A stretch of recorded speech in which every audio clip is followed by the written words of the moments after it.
Pernah nggak sih kamu dikasih kesempatan besar, tapi kamu merasa nggak siap? Atau pernah nggak kamu nyesel banget karena kehilangan uang, peluang, bahkan kepercayaan orang lain, cuman karena kamu kurang ilmu? Kalau pernah, kamu nggak sendirian. Hari ini, aku mau ceritakan sebuah kisah yang usianya sudah ribuan tahun, tapi relevansinya buat kita, anak muda zaman sekarang, nggak pernah pudar. Ini adalah kisah tentang emas yang hilang, tentang kebodohan, penyesalan, dan tentang 5 hukum penting yang kalau kamu terapkan, bisa mengubah hidup finansialmu selamanya. Cerita ini berasal dari buku legendaris, The Richest Man in Babylon. Di halaman 86, dikisahkan seorang ayah yang sangat kaya memanggil anaknya yang sudah beranjak dewasa. Ayah itu berkata, "Anakku, pergilah menjelajahi dunia. Buktikan padaku bahwa kau mampu mengelola harta dengan bijaksana. 10 tahun dari sekarang, kembalilah dan tunjukkan apakah kau pantas mewarisi seluruh kekayaanku." Sebelum anaknya berangkat, sang ayah memberinya 2 hadiah yang sangat berharga. Hadiah pertama adalah 1 kantong penuh dengan emas. Sang ayah berpesan, "Jika kau menggunakannya dengan bijak, emas ini akan menjadi fondasi masa depanmu yang gemilang." Hadiah kedua adalah 1 lempengan batu tulis. Di atas lempengan itu tertulis 5 hukum emas, sebuah pedoman yang kata sang ayah nilainya jauh lebih berharga daripada emas itu sendiri. Lalu, sang ayah memberikan sebuah ultimatum. "Jika kau bisa membuktikan bahwa kau layak, seluruh hartaku ini akan menjadi milikmu saat aku tiada. Tapi jika tidak, jika kau gagal, seluruh harta warisan ini akan aku serahkan kepada para agamawan untuk tujuan kebaikan." Aturannya sederhana, ujian kehidupan yang sesungguhnya pun dimulai. Bagi sang anak, 10 tahun berlalu begitu cepat. Anak itu kembali ke rumah ayahnya, tapi tidak dengan kepala tegak. Ia pulang dengan wajah tertunduk penuh penyesalan. Ia menghadap ayahnya dan berkata, "Ayah, harus aku akui dengan jujur, aku telah gagal. Aku kehilangan semuanya." Emas yang diberikan ayahnya 10 tahun lalu lenyap tak bersisa. Ia mengaku ia telah tertipu. Ia terlalu mudah termakan rayuan manis orang lain, dan saat itu ia sadar akan kesalahan terbesarnya. Ia pergi membawa sekantong penuh uang, tapi ia pergi tanpa membawa kebijaksanaan sedikit pun. Kisah ini terdengar familiar, kan? Rasanya seperti cerminan bagi banyak dari kita hari ini. Kita dapat gaji pertama, tahu-tahu langsung habis entah kemana. Dapat modal usaha dari orang tua, bukannya untung, malah boncos. Ada peluang emas di depan mata, malah kena tipu. Atau bahkan dapat uang dalam jumlah banyak secara tiba-tiba. Tapi uang itu hilang tanpa jejak, tanpa meninggalkan manfaat apapun. Dan seringnya, di titik terendah dalam hidup, saat kita sudah kehilangan segalanya, barulah kita main kari-kari pelajaran. Sama seperti si anak dalam cerita tadi. Di titik terburuk dalam hidupnya, barulah ia teringat dan membuka lempengan batu tulis yang diberikan ayahnya. Dan disitulah ia akhirnya membaca dan merenungkan pelajaran yang seharusnya ia pelajari sejak awal. 5 hukum emas. Pelajaran ini bukan cuma untuk dia, tapi juga untuk kita semua, terutama generasi muda yang sedang berjuang membangun masa depan. Hukum emas yang pertama berbunyi, emas akan datang dengan berlimpah kepada siapapun yang menyisihkan minimal 1/10 dari penghasilannya untuk menciptakan harta bagi masa depannya. Sederhana sekali, kan? Mulailah menabung atau berinvestasi minimal 10% dari setiap penghasilan yang kamu dapat. Sekecil apapun itu. Ini bukan soal berapa jumlah uang yang bisa kamu sisihkan, tapi ini soal membangun kebiasaan. Orang yang disiplin menyimpan 10% dari gajinya yang mungkin masih kecil secara konsisten, pada akhirnya akan jauh lebih kaya daripada orang yang terus-terusan bilang, nabungnya nanti aja deh kalau gajiku sudah besar. Kebiasaan adalah fondasinya. Selanjutnya, hukum emas yang kedua. Emas akan bekerja dengan giat untuk pemiliknya yang bijaksana, yang menemukan pekerjaan yang menguntungkan baginya, membuatnya berkembang biak seperti kawanan ternak di ladang.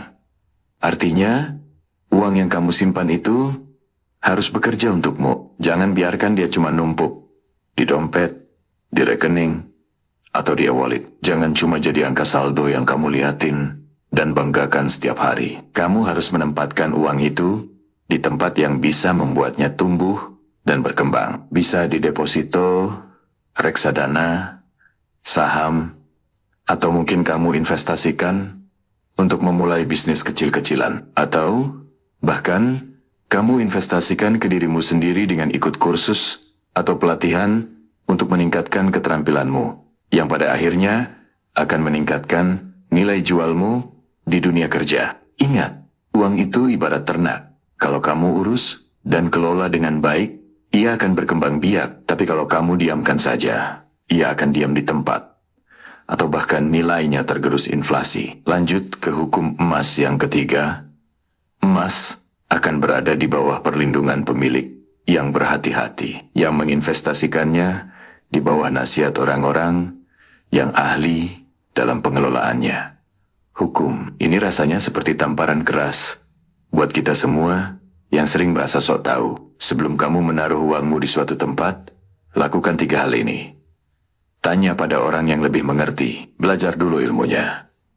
Cari mentor yang bisa membimbingmu, entah itu di dunia kripto, saham, properti, sampai memulai bisnis franchise. Ingat, ilmu itu selalu lebih mahal kalau dipelajari lewat kerugian dan kesalahan. Jangan sampai uang hasil kerja kerasmu hilang begitu saja, hanya karena kamu malas bertanya dan belajar. Sekarang, hukum emas yang keempat. Emas akan lari dari orang yang menaruhnya pada bisnis atau tujuan yang tidak ia pahami atau yang tidak disetujui oleh orang yang ahli dalam pengelolaannya. Kalimat ini kedengarannya familiar banget kan? Mungkin kamu pernah dengar temanmu bilang, "Bro, ada investasi baru nih, cuan cepat atau masuk sini aja. Dijamin return 30% sebulan. Aman, atau yang paling sering, santai aja, gak usah mikir. Udah banyak kok yang untung di sini." Kamu pun tergiur. Langsung transfer tanpa pikir panjang. Dan besoknya grup WhatsApp mendadak sepi. Adminnya kabur, uangmu hilang.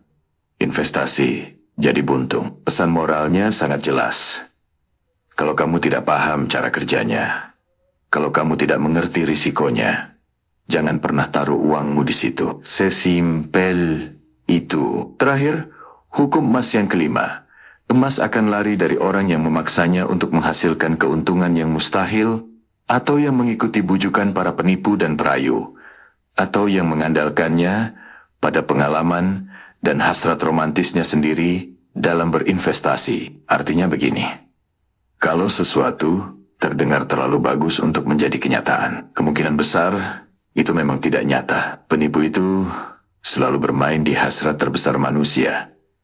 Keinginan untuk cepat kaya tanpa perlu usaha. Mereka menawarkan jalan pintas yang menggiurkan.